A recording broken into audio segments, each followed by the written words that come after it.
सुंदर आणि शांत असं एक गाव, हिरवीगार शेती, नदीकाठी वाहणारी थंड हवा.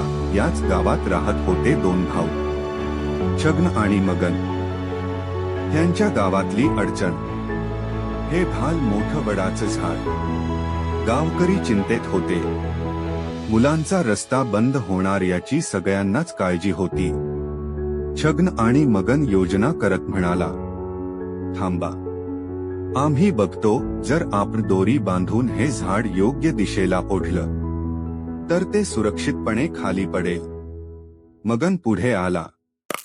जाड दोरी उचलली आणि झाडाभोवती घट्ट गुंडाळली. तयार, मी ओढतो. तुम्ही सगळे माझ्या इशाऱ्यावर मदत करा. 1 2 3 ओढा. धडा.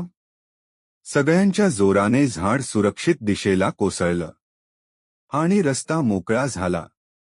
सगळ्यांचा आनंद, छगनचा बुद्धीचा वापर आणि मगनची ताकद, दोघांनी मिळून आज गाव वाचवलं.